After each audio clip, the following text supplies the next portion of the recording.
زمان پیغمبر خدا بود. رسول اکرم میگد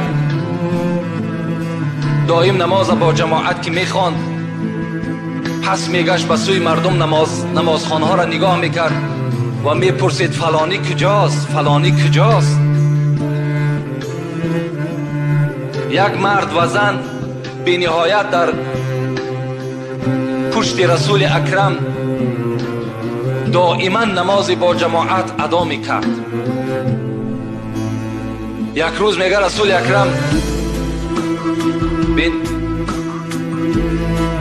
این موی سفید و این عائله موی سفید که کمپیر بودن، اینها حرکت کننده به سوی نماز جماعت بودن. امروز خدا ما و شما را تن صحت داده است، سلامتی خوب داده است، مسجدهای کشاده که باز میگم غنیمت هستند، اینها را داده است. ما و شما به این قدر نعمت خدا نمیرسیم. باز خدا رحمت کند عمر، سخنم کمتر بیرون از موضوع می شود. دورای حضرت عمر بود. حضرت میگد وقتی که پهلو گشتن نگاه کردن که یک مرد در جماعت نیست، میگه گفت فلانی کجاست؟ گفتن فلانی بیمار است. حضرت عمر وقتی میشنید که فلانی بیمار است میرفت تفتیش میکرد در اصل بیمار است یا نه. میگد وقتی که شنید بیمار است خیست، میگه خانهش رفت، خانه همون مرد رفت، میگه درش تق تق کرد، گفت فلانی؟ میگه از داخل آواز داد لبی و میگه آمد در کشاد. وقتی عمر دید لرزه در وجودش پیدا شد. میگه ناگفته عمر گفت من سبب نیامدن جماعتون بیمار هستم. حضرت عمر گفت تو بیمار هستی؟ گفت بله بیمار هستم. گفت لعنت خدا بر تو. عمر ترا الحال گفت ای فلانی تو لبی گفتی آمدی کو؟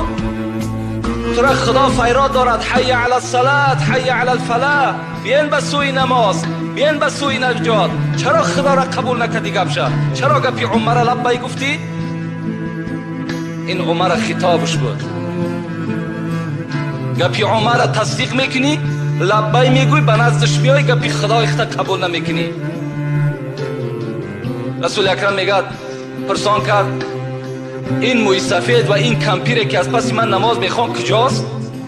گفتن اینها یک پسری داشتن، اون پسر وفات کرد.